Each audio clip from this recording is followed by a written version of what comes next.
So welcome everyone to the August 7th, 2023 Grafton Board of Health meeting. As a preliminary matter, this is Karen Gwiazdowski-Govin, Chair of the Board of Health. Permit me to confirm that all members and persons anticipated on the agenda are present and can hear me. Members, when I call your name, please respond in the affirmative. Jennifer Maynard. Aye. Dan Finn. Dan Finn, present. All right, and I know Austin is traveling, but could join later if he's available in time. And it doesn't look like we have Bill Muller yet, so I'm guessing he'll be joining in a little bit. Staff and anticipate speakers on the agenda. When I call your name, please respond in the affirmative. I know Nancy's not in today. Amelia Hupton from the Alliance. Karina Scott from the Alliance. Here. And then Solo Dennis from. Yeah. All right, perfect. Always good when technology does, actually work from muting and unmuting and all of that, because that's another issue we've had over time. I would like to open the meeting. Can I get a motion from one of the board members to open the meeting? Dan? Yep, this is Dan Finn. I'd like to make a motion to open this meeting. Is there a second? Jen Maynard, I'll second that. All right, and then all in favor, roll call vote, members? Dan Finn, aye. Jen Maynard, aye. Karen Gwiazdowski-Govin, aye. All right, well, good evening once again, everyone. This open meeting of the Grafton Board of Health is being conducted remotely, consistent with the Act extending certain COVID-19 measures adopted during the state of emergency in Massachusetts. This act includes an extension now until March 31st, 2025 of the remote meeting provisions of former Governor Baker's original March 12th, 2020 executive order suspending certain provisions of the open meeting law.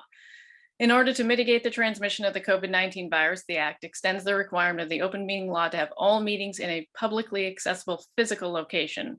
Further, all members of public bodies are allowed to participate remotely.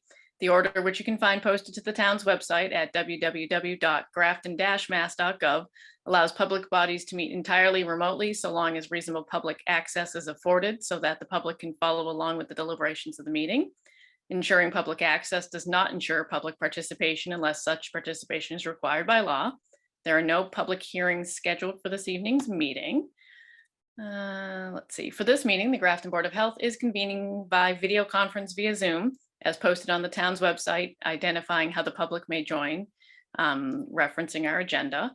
Please note the meeting is being recorded and that some attendees are participating by video conference. Accordingly, please be aware that other folks may be able to see you and that you take care not to screen share your computer because, as we all know, anything that you broadcast could be captured by our recording.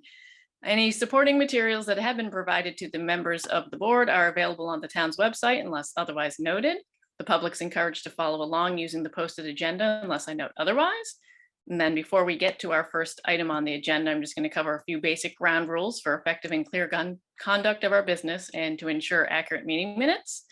For any speakers on the agenda for a topic, I'll introduce them. And then after they've concluded any of their remarks, I'll invite the board members to ask any questions, provide any comments, or make any motions. As always, please identify yourself by name when speaking in case someone is listening in by phone and can't see who's actually speaking on camera. Please remember to mute your phone or your computer when you're not speaking so we avoid background noise. And then please remember to speak clearly and in a way that helps generate any accurate meeting minutes. For any response, please wait till I yield the floor to you and state your name before speaking. And then finally, any votes on any motions made during said meeting will be conducted by roll call vote. All right, let me just see. All that being said, let's get to the first topic on the agenda, which is the Alliance update. So I don't know who wants to kick it off. Solo? I'll start. I just want to say thank you so much for inviting us to this meeting today. My name is Solo Dennis. I'm the director for the Worcester City Department, the Division of Public Health and the Alliance community. I want to give an update on the regional environmental health work that is ongoing in Grafton. Since Mecca left, we have been following up with the inspections.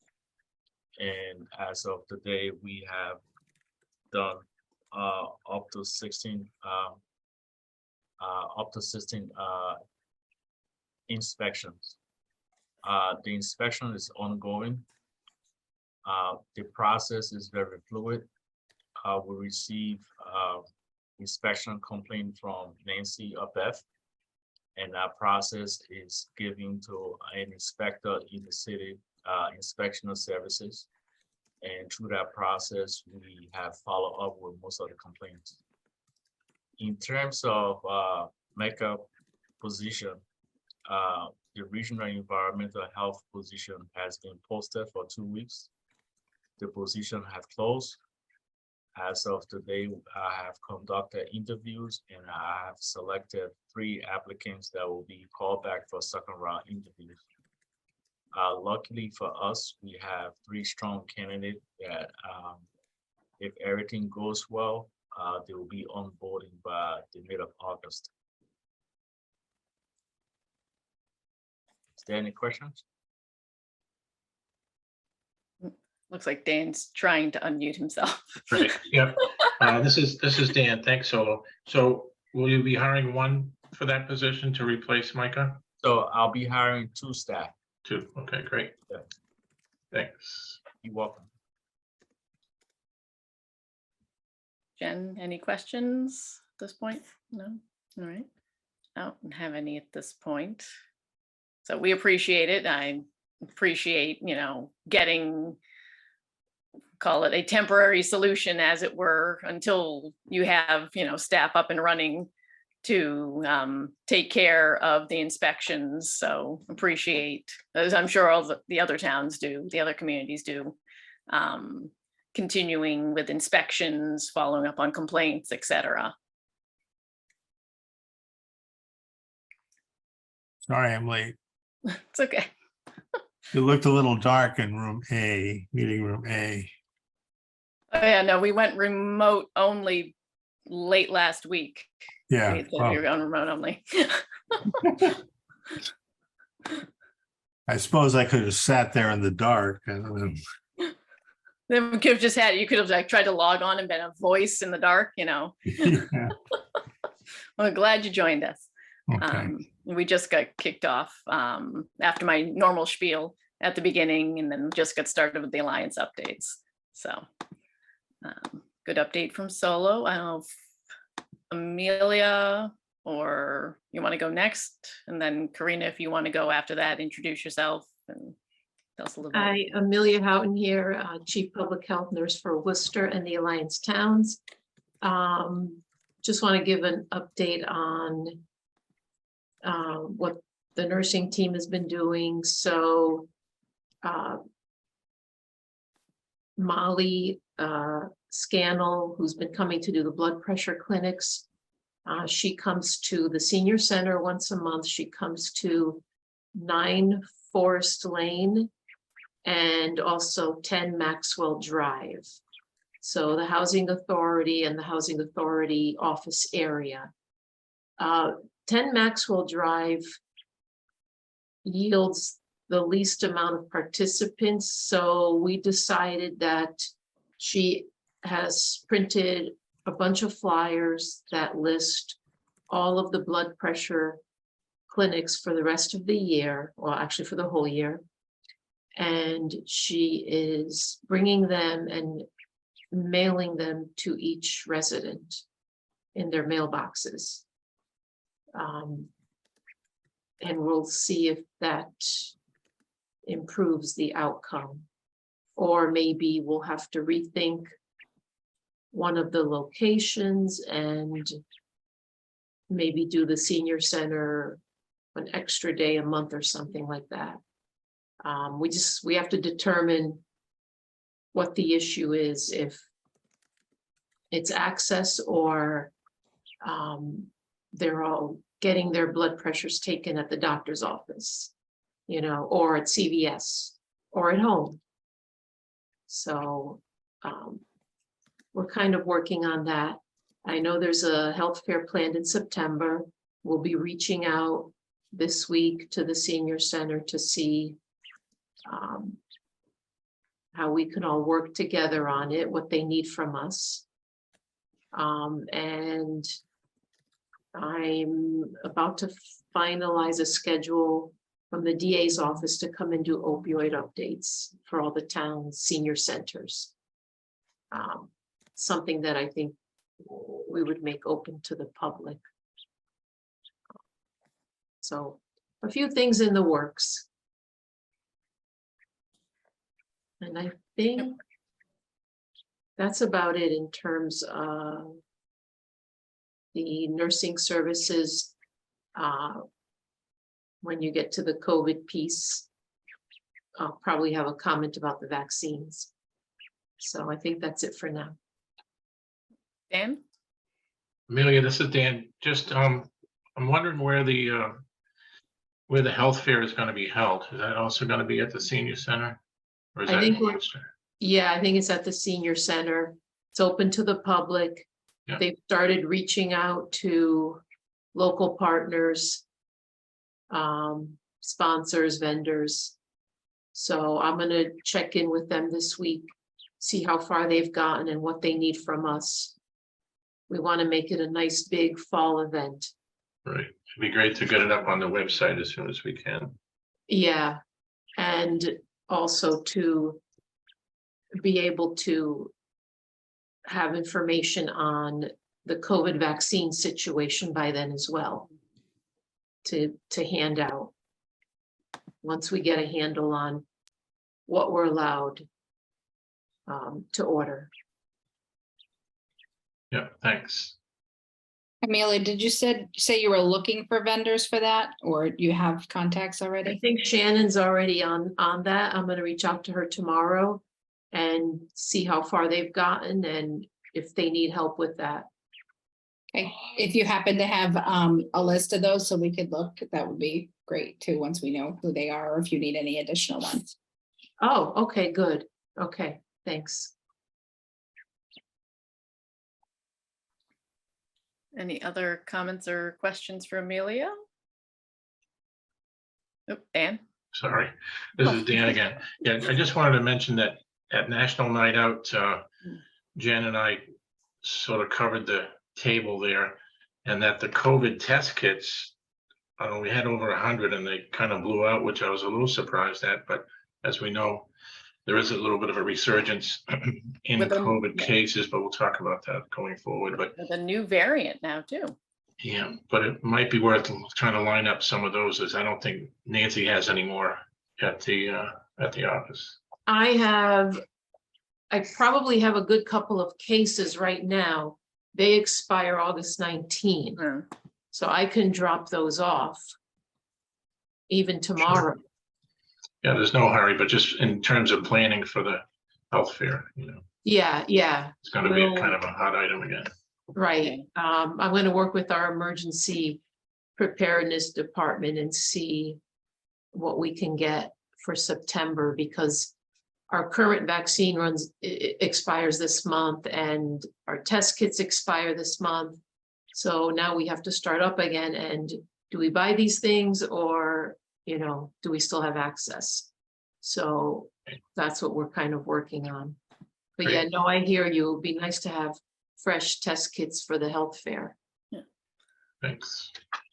Yeah, and I know Nancy had held off at one point. I know she had asked, and it was like, hold off, because we had the not leftovers, as it were. They weren't, valid still, but there was still a good amount, and the desire for people to get them had dropped.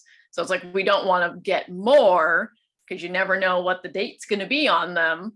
And then find out we end up with, hundreds that are all expiring within a month of each other. And that month is like the following month. And it's like, what are we going to do with them all? Well, So- I'll check the ones we have and double check on the expiration date. If it's extended enough, that it lasts another month or two, that would be great. I'll hang on to them for the health fair. But otherwise, like I say, I'll look into how we can get more. Thank you. All right, so then Karina, welcome. Hi, Want to Hi. introduce yourself and a little bit about what you do with the Alliance? of course. Good evening. My name is Karina Scott. I am the new Shared Services Coordinator for the region in our alliance towns. So my main purpose and plan and goals are to really ensure the coordination of services between the nursing services, epidemiological, and inspectional services are going smoothly in the alliance towns. I'll be happy to provide updates. Any requests going forward. I'm also the point person for the state on our PHE grant as well. So really is to ensure that we can really achieve that health goal that we have for the alliance towns and see how we can do that smoothly with the coordination of everyone going around together. So just be a point person as well. I don't know if anyone has any questions on that. Perfect. You guys are being easy on me. All right, well, appreciate it. And like I said, welcome again. Sure, we'll be in touch, And if there's ever anything, if you have questions about like Grafton specifically, feel free to reach out. So. Thank you. All right, so if there's nothing else on that, do we want to just jump down, I'm looking at the agenda topics here. Maybe we jump down quickly to COVID updates, get that done with, and then we'll jump back up to the opioid settlement funds. I'm just being mindful for folks from the Alliance with your schedules in the evening, so COVID updates, as we kind of already alluded to, and we say every meeting, COVID's not gone just because the federal and state emergencies were dropped. In fact, at this point, we are starting to hear across the country and in the UK, et cetera. I just read an article earlier about the new variant that the UK is also seeing an uptick in the new ERIS, E-R-I-S, I think it's being nicknamed. I think it's like EG.5.1, which is another Omicron variant that's taking hold in at least the US and the UK. And I know hospitalization rates have been on the rise in the US.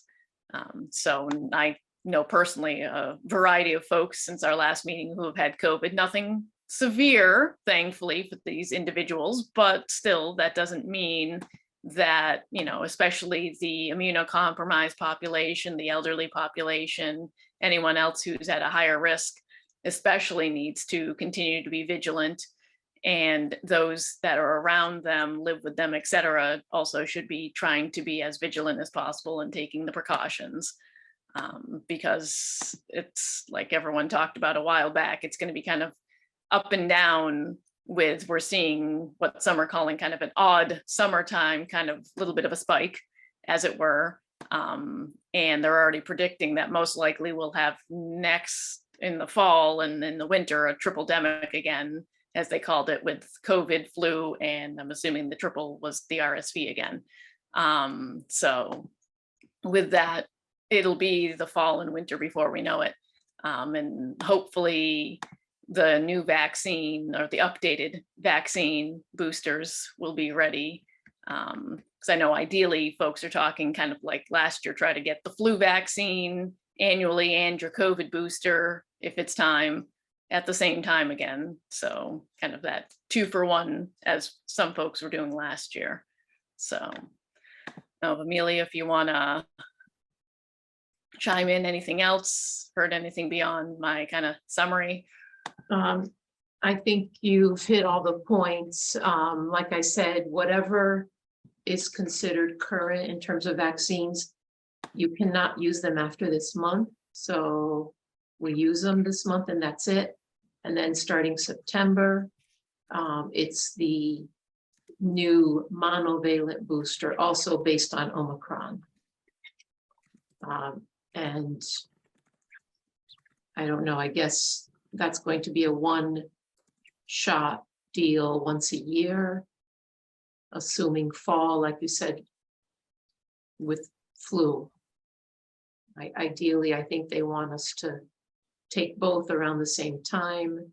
It's easier to schedule and remember. But we have to see how they roll it out, if it's just commercial right off the bat, or if we're allowed state supply. So there is that piece too. Yeah, I think back, with flu vaccines, haven't been on the board for what seems like forever at this point. Back in the day, and we talk about this every year when it comes to flu vaccine clinics. Back in the day, that was like a big rush, as it were, I guess you'd call it, for people to attend the flu vaccine clinics that we'd have in town and the schools and everything. But that was because your only real options were us or your doctor's office. Then you got the pharmacies that got involved. And I'm not saying there's anything wrong with that, but the pharmacies, took over a large population because of you can pick whatever time you want pretty much if it's available. I know I already got an email from CVS a week and a half, 2 weeks ago saying, hey, do you want to reserve your spot now for a flu vaccine in the fall or later in August? So like that was the first time it's almost like a pre-reservation.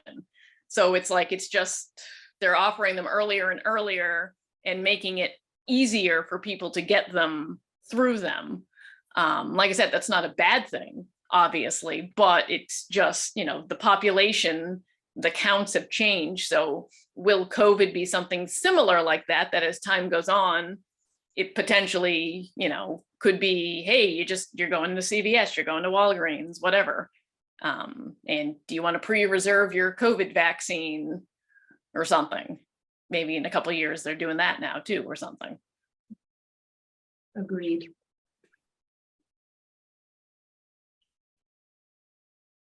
Any questions or comments, anyone, on COVID before we jump up to opioid settlement? All right, seeing no one coming off mute, etc., we'll jump back up to opioids. All right, so the opioid settlement funds, this is an ongoing topic coming out of last month's meeting. We had talked about like, how do we go forth? What's the best path to kind of approach this for the funds that we're getting this year? And, year over year, we're going to be getting as a town, like so many other communities. And coming out of it, Nancy's been working with and checking with a host of different people within town as to, because we figure probably the best thing to do is kind of come up with a subcommittee of not just 1 or 2 Board of Health members, because it shouldn't be just the Board of Health who's making the determination on how these funds will get distributed through the community and for what services. So to figure out how to put together said subcommittee, what's the process? Because we want to make sure we're doing it correctly, because we haven't ever had a subcommittee as a Board of Health before. So it's kind of new to us and we don't want to miss a step, obviously, and then mess something up. She's been talking with finance because the finance individual in town, she needs to be involved, obviously, with the distribution of funds, making sure everything's going appropriately for, different accounts. So at this point, other than Dr. Bill graciously volunteering to be part of said subcommittee, once there actually is a subcommittee, there hasn't been a subcommittee formed. I think there's still, last I knew, some like finalization on what the steps need to be in terms of, okay, are we gonna say it's gonna be 5 or 7 people involved? And then what areas beyond Board of Health do we want that to be? Police, school? Do we want any type of parents represented, that type of thing? Because like we talked about in the last meeting, we don't want it purely focused on like school age, because we know there's some populations, definitely, different subpopulations across all ages that could potentially benefit from the funds. And we know there's also restrictions on like what types of services you're supposed to be using for this. So I think a lot of it's more to come to figure out on, like, as not a subcommittee, because that's what we're trying to form, but making sure that before we go forth and say we're going to have a subcommittee and this is how we're going to do it, making sure that we're following the process and finding out what that process needs to be. So we don't mess up along the way and then have to say restart over, as it were. So that's the last that I had heard and seen in terms of next steps, is making sure we have the appropriate parties and we're following the appropriate process to get said subcommittee. Because then there has to be a charge of the subcommittee, there has to be reporting back to the Board of Health from the subcommittee, et cetera. And there's definitely something involving town meeting. Because I know there was talks of, if it got done super quick, which we figured wouldn't be the case, it could be before October town meeting, which that's very quickly approaching. So most likely would be for the spring town meeting at this point, in terms of funds. Dan? Yep, this is Dan, and I just wanted to mention that at the National Night Out, Jen and I spoke with the Attorney General, District Attorney rather, Joe Early, who's obviously been in touch with Amelia and the Alliance, but he said he and his office and would be happy to help out in any way in terms of information as to what resources already exist, what they see as the needs, and what other towns are doing. So I think that's going to be a kind of a key resource is to affiliate with them. And he was going to have, I forget her name, I don't know, Jen, if you remember, his assistant reach out to us directly to see if they can be of any assistance. So, Yeah, I don't recall, but she did take my card, so I imagine that they're gonna probably send a note to right. the Grafton Board of Health. I Is it Yep. Jill? Is that her name? think it was Jill, but does Yeah. ring a bell. Right, so more to come. I appreciate you speaking with DA Early. And also thank you again for helping out with National Night Out, since I don't know if we officially thanked you on that. No sweat. Appreciate it. So yeah, beyond that, I think that's about the latest and greatest for that right now. Definitely more to come. I think once that subcommittee gets officially formed, how it needs to be formed, from there, it can kind of take off and gain steam, and then we can get reporting back on how everything's progressing and decisions, et cetera.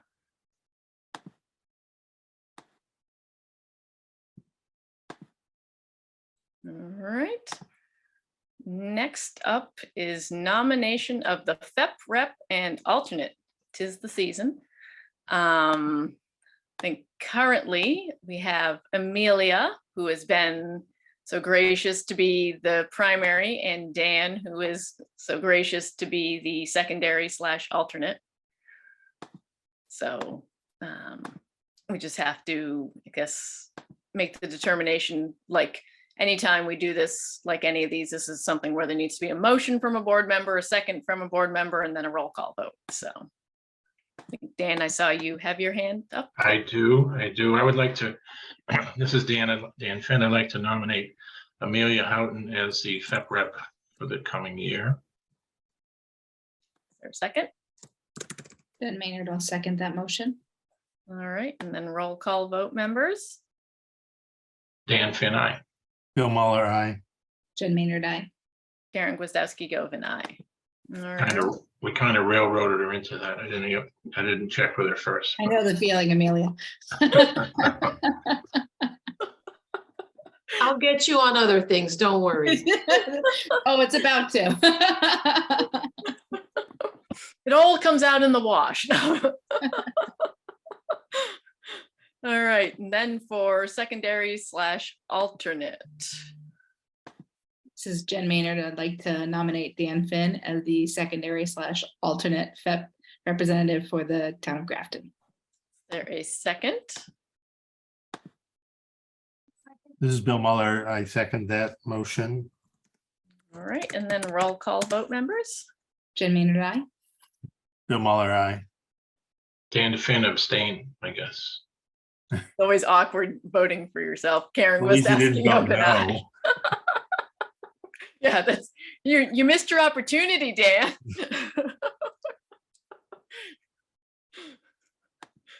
You could have had your out, but nope.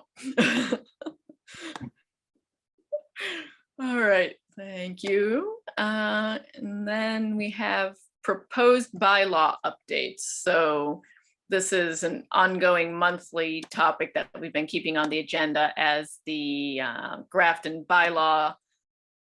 I think it's a committee, could be a subcommittee, I don't know. Committee, I'm gonna call it a committee, because I think it's an actual committee, not a subcommittee of another board or a committee, has been going through the very lengthy Grafton bylaws. You don't realize how many there are until you actually go through and look to see where your respective updates are. And they've been going through as a group and making proposed updates. And there's not a lot that the Board of Health has, because some of our, some of our bigger ones all fall outside of the bylaw. But within the bylaw, at this point, we have still the biomedical research. So think Tufts research facility that is in the veterinary part of Tufts in town. For that, at this point, at least it looks like still the updates are just minor definition changes between what a public notice is and what a public hearing is. And then we also have that are related to Board of Health, the plastic bag ban and the polystyrene ban, which it looks like there were some suggested changes, but similarly, nothing major for those either in the Alliance or those who were on the board after these two parts of the bylaw came into play. Both the plastic bag ban and the polystyrene ban were drafted and passed. They weren't actually something technically done by the Board of Health itself, but we are the ones who were tasked with upholding it and enforcing it. It's just for reference as you're reviewing them in the bylaws, that they weren't something that we necessarily drafted ourselves, like think our tobacco or our wells, septics, the biomedical, etc. But I looked through them over the weekend. I didn't see anything that made me pause of concern at this point, but I know they're not done yet. So at this point, I didn't see anything that was of concern that I think we should say push back or question, but I know they're not done. So we'll just keep an eye on it and keep it as part of our monthly topics. And then if it gets to a point where they actually say, hey, can you, we'll call it bless the updates that we are proposing, then, we'll make sure like a final check just to make sure that nothing has been updated since the last time we reviewed them that we would have any questions on. So more to come on that. If nothing else, more to come next month when we see if there's any more updates. All right, so the last topic on the agenda for discussion is 2024 meeting schedule, which I know it's already August, but it still made me pause when I was thinking about this. And we don't have to, we are in no way saying we have to plan out the whole of 2024. Normally we do like 3 months at a time. But since we have been trying to do some of our meetings potentially as hybrid, I know Nancy can have trouble sometimes getting a room available because sometimes we fall at the same night as planning board. So that's part of the reason why we wanted to at least start in that way. Also, we can, because we have, especially early on in like January and February, there's some holidays in there that we have to avoid that are Mondays. So like anytime we make these decisions, if for some reason all of a sudden we pick a date and like multiple members are like, I can't do that, everyone's going to be on vacation or has work commitments on the same day, as long as we know early enough, obviously we can change the date. So the last meeting we have on the calendar for 2023 is December 4th. We usually, don't mind me as I'm looking down at my calendar here to make sure we're not hitting up on any type of holiday. We usually try to do about a month, knowing we have to obviously avoid holidays. So we'd be looking at January 8th.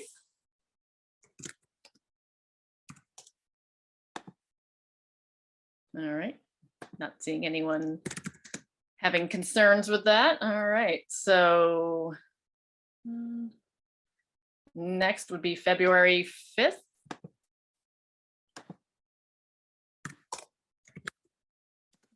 Okay, hearing no one, seeing no one having issues. March 4th.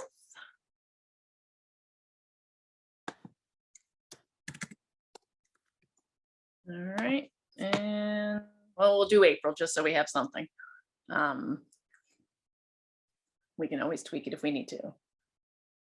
Do we want to do April Fool's Day or April 8th?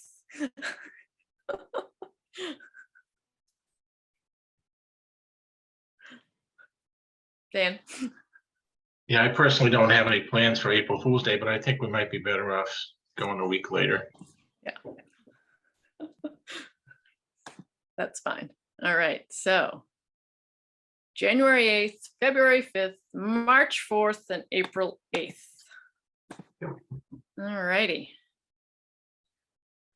Speaking of dates, next up, minutes. So Nancy had sent out a variety of emails, board members on minutes. She's still finishing playing catch up with some of them from back during the height of the pandemic, when she was a single entity just trying to manage everything in that poor office, and keeping us afloat with COVID as our top priority. So board members, like anytime we do the minutes. Oh, Jen, I saw your hand up. Sorry. Just quick thing before we go through those, I think Bill and I try to abstain from the ones that we weren't on the board for, so there's some in here that we might have to wait on just flagging for you, because there's just the two of you, you need 3, right? Right. All right, so now comes the fun of which ones. Without, I was not prepared to open up every single set of minutes to figure out which ones. Let's see, Bill, when did you join? I think in 2020. So I think if you look at March of 2020, if I'm there, then we're all set. Let me go and find all the emails here. The tiebreaker, Bill. All right, let's go to the March. All right, just one moment while I pull up. You were not in the March ones. I just opened up the March ones. Let's look for September. Oh, there's July too, but Oh yeah, let me see. I get minutes. We've been getting through a lot of them lately, so we're probably pretty close to caught up too. Yeah, I know there's not too much left. April.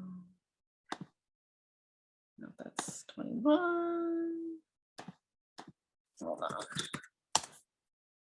I just don't want to, if we can get through them, and I don't want to disregard something just because I decided not to check them actually. Let me go back to the September one.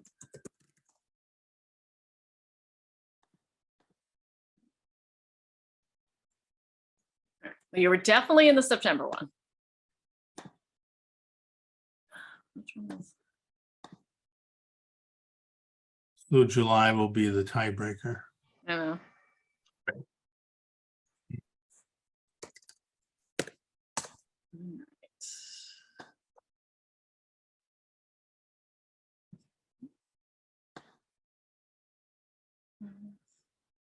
I know I looked at July because I reviewed them.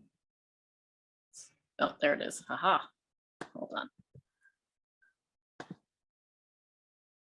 No July.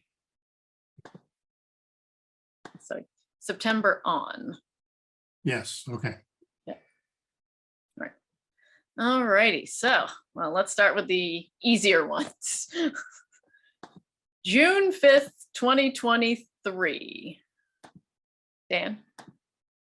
first, I'd like to thank Nancy and Beth for putting all these things together, and Karen, you as well, for editing them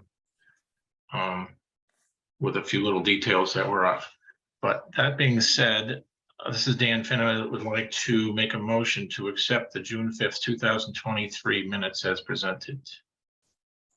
There a second? This is Bill Muller. I second that.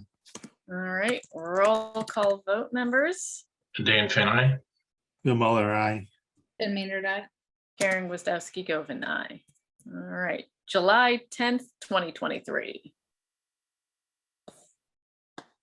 Again, this is Dan Finn. I think I can get through half of these anyway. Maybe somebody else can grab a few. So if they'd like, I would like to make a motion to accept the July 10th, 2023 minutes as presented. It's Bill Muller. I second that. All right, roll call vote. Dan Finn, aye. Bill Muller, aye. Ben Maynard, I. Karen Gwiazdowski, Govin, aye. All right, so we are gonna skip March 9th, 2020 and July 13th, 2020 due to Austin not being here. So that way we're not accepting minutes with two board members who weren't on the board at the time. So we will table those for the next meeting.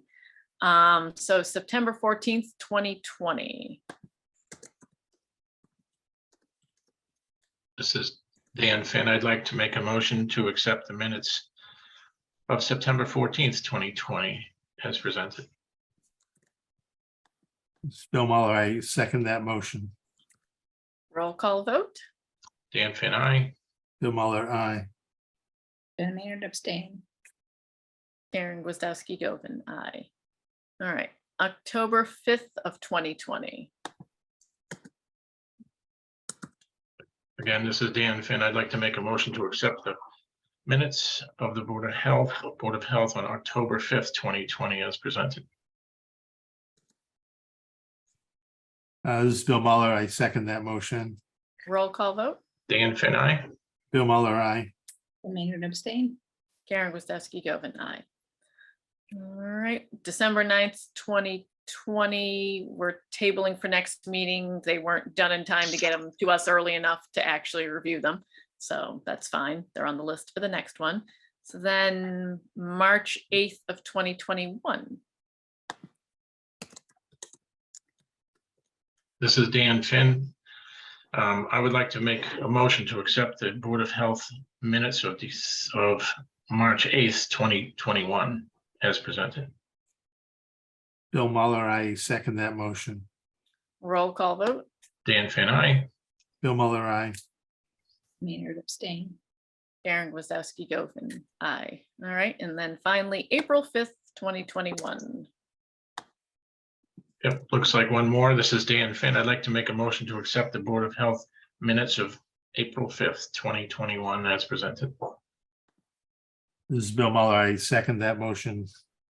All right, and then roll call vote. Dan Finn, aye. Bill Muller, aye. Ben Maynard abstain.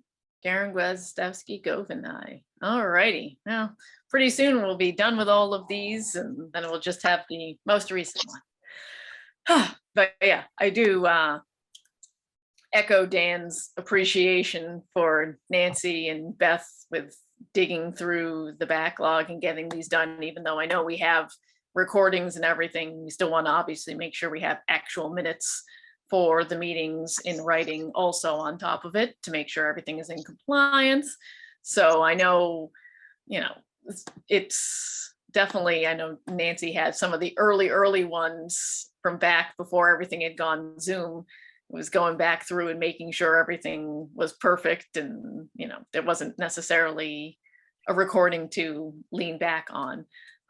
But we're getting through them, or they're getting through them more so than we are. We're just doing the review and making the motions and voting on them. So appreciate it. Mailing correspondence, I didn't see any. So then that just leaves us with old new business. I know we had talked the last meeting about the state's updates to model regs from like the well and septic side. And we had talked, I think it was with seeing if Phil Legier could join us to walk through anything and make sure when we're going through the process, we're doing everything correctly. But I know he was, I think, on PTO, so we tabled it because we know it's not urgent, So it wasn't a pressing topic, so we'll bring that up at a time that, again, once he's available, for everyone to walk through. Reminder for everyone who's listening, it is tick season and it is mosquito season. And we've got a ways to go for both of those, so continue taking precautions.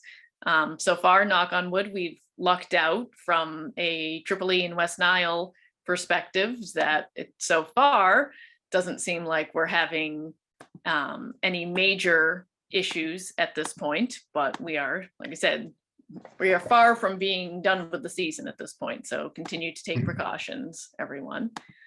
Aaron? Yep. Where do we stand with Holden Farms? I know that came That up. was the next one. Perfect timing. So Sunflower Shanty, thank you again, Solo and team, for getting out there, along with Nancy and Beth, with helping to make sure that they have everything and provided everything that was needed. It was not the easiest process in the world to make sure they got to compliance, but Sunflower Shanty did finally turn in the last piece of information that was needed of them, so they are fully in compliance. And then Holden Farms, the retail location, they're in the process as of earlier this morning, was I think the last update, or early afternoon, that they're actively working with their insurance company to get the last piece of information regarding the workers' comp piece. So we're in a better place than we were, or they were, in terms of compliance. As So of they didn't last have to week. suspend operations? No. Okay. Came down to the wire, but yeah. But yeah, it did. Like I said, Solo can attest to the fact that it was not the easiest resolution to come to in terms of just getting pieces of information that were missing. So Well, I would say it was a process, and we work as a team, and Nancy and Beth were very proactive and supportive to us. And so at the end of the day, it's a huge benefit for the town, because going out there and seeing the services to provide for the town, we wanted to be mindful of the business to be open, but also want to make sure we are in compliance. So and I know that we got stressed to them, and I know Nancy did also stress to them, like, we're here to work with you.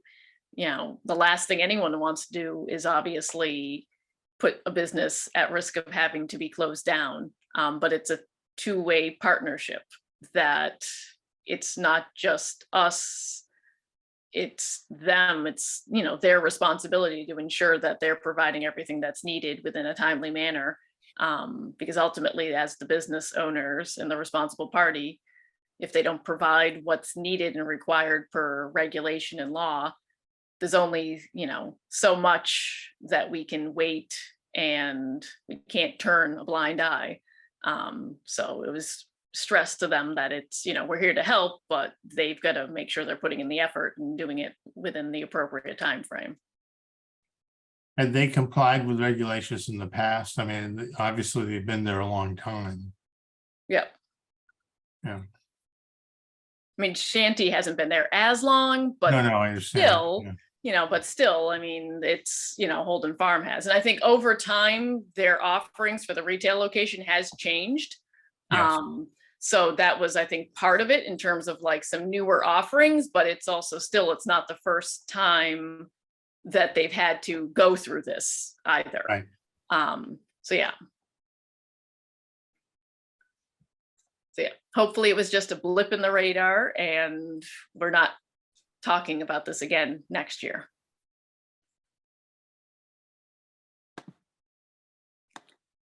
All right, so that was all we had for old and new business also, unless any board members have any topics. Nope. All right, Seeing nothing, then I'll just go over our upcoming meetings besides the ones we just aligned on for 2024. So the rest of the meetings for 2023 that we decided on are September 11th, remote only, based on meeting room availability and I think folks' schedules. October 2nd, remote only. November 6th was currently planned to be hybrid between conference room, I think, A, and, if someone needs to attend remotely, most likely me, it seems like, if nothing else, I'm usually the one that doesn't have the time to get up to the building in between meetings for work. And then December 4th, also hybrid.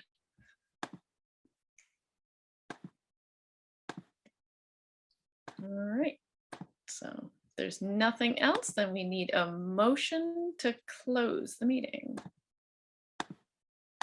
Dan, This is Dan Finn. I'd like to make a motion to close this meeting. is there a second? This is Bill Muller. I second that motion. All right, and then roll call vote, members. Dan Finn, aye. Bill Muller, aye. And Maynard, I. Karen Gwiazdowski, Govan, aye. Thank you, everyone.